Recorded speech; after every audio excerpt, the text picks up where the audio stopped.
I want to introduce my guest, Mark Sleboda, International Relations and Security Analyst. I always say he's a friend of the show because he is what I consider to be a friend of the show, and one of the best people to talk to on the issue of foreign policy. So, Mark, thank you for joining me, man. I am glad you can join me, considering everything that has been taking place and everything that has been going on, especially with fault lines. So I'm glad that you're here. There's been a few things that I haven't had the opportunity to hit because we were off air, but I definitely wanted to bounce around with you. Zelensky is having a conversation where clearly flailing, clearly didn't get what he wanted in regards to going to the U.S. And so he gives the statement that basically says either NATO or nukes. What are the chances that Zelensky is going to get nukes? And what is this going to do to Russia making this particular argument for nuclear weapons? Give me your thoughts. So the idea is that it is a bluff, and that Russia, being the saner, rational country and not wanting to risk a direct conflict with NATO that could potentially go nuclear, that Russia will back down. Right, that Russia will go to the negotiation table on the Kiev regime's and NATO's terms just by the presence of NATO troops. Now, this idea has been floated around for years already, and certainly Macron, Poland, the Baltic countries, some of the Scandinavian countries, they're all in favor of this.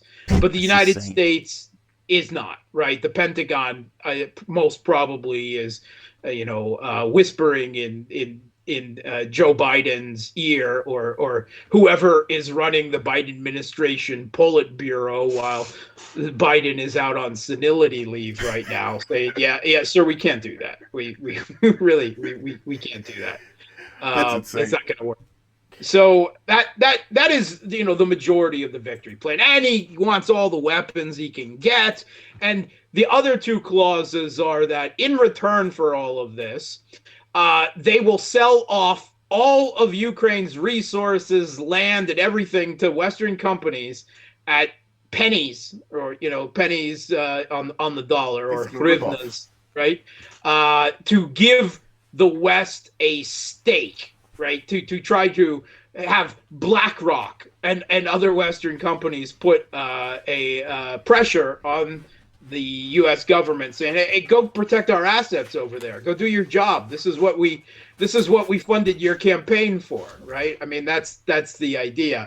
And the other one is that, and when the Kiev regime is victorious, then the battle-hardened, powerful Ukrainian military that got beat, which is why they begged NATO to come in and tag team them, will then be able to replace U.S. troops in Europe. And Ukrainian troops will occupy Europe instead of American troops. That is literally his victory plan. And there's like 3 secret annexes that are about what type of specific weapons they want and what targets they want to hit in Russia with long-range NATO missile strikes, but that's it. And everyone in the West realizes that this is an escalation that, at least at the moment, they're not prepared to make. There's an election and a political crisis in the U.S. There's a political crisis in France, and Macron is much weaker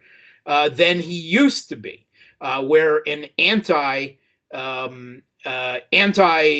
support for the Kiev regime, far left and far right, have risen to dominate, respectively, the French parliament.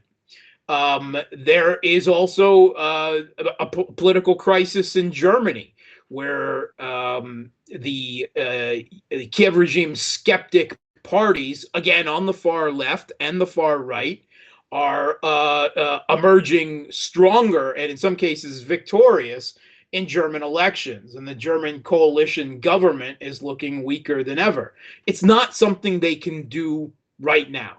Maybe after a change in administration in the U.S. and things settling down in the Europe. But it's certainly not something they can't countenance until political matters are settled in the U.S. and everyone sees where the dust has settled. Yeah. So that it's kicking the can down the road.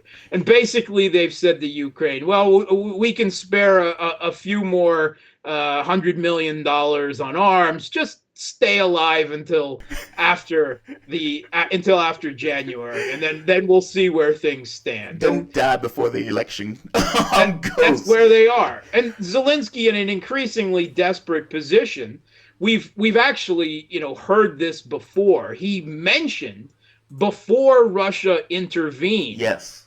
Right? Yes. About the possibility of Ukraine restarting a nuclear weapons program. And just as a reminder, even on the lie that countries were starting a weapons of mass destruction program, the U.S. has regularly invaded and destroyed countries, right? I mean, whether we're talking Iraq or the idea that Syria was using chemical weapons, yep. Right? This is a routine part of U.S. policy.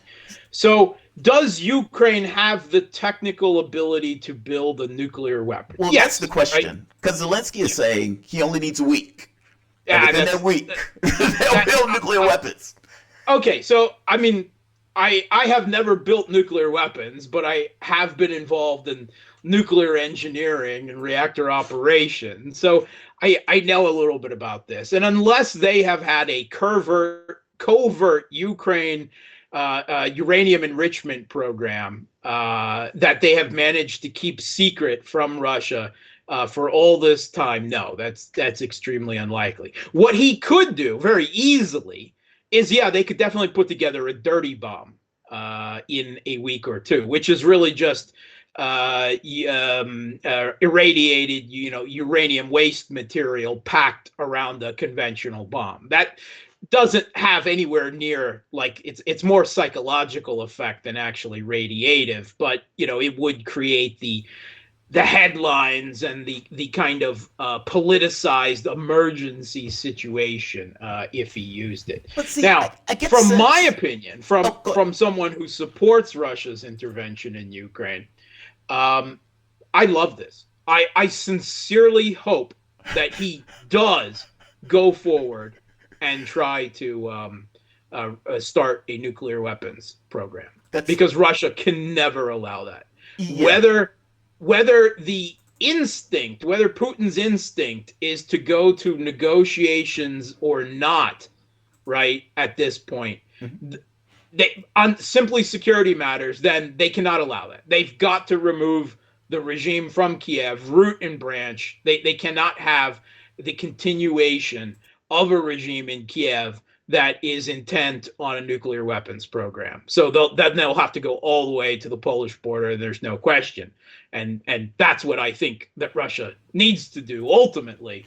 But, that will make wait. Case. So if that's what you think they need to do, then that means you don't think that's what they're likely to do. Meaning, I get the sense that in that answer, that if given a chance, Putin, if he got what he wanted on the negotiating table, would go to the negotiating table. I'm not even afraid of that. I'm afraid that he might compromise even on what the demands are and go to the negotiation table. Now, I don't know this for certain, but Putin has always been cautious. He has always been the softer compared to a lot of the other political forces in Russia, including his own former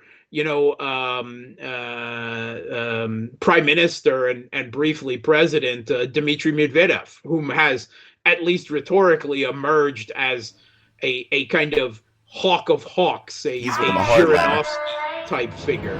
He's become a serious hardliner, to put it mildly. Well, I mean, hardliner has such a negative connotation in framing terms. I prefer to think of him as a in his rhetoric. How about that? Is that a little bit better? So let's go to the next one.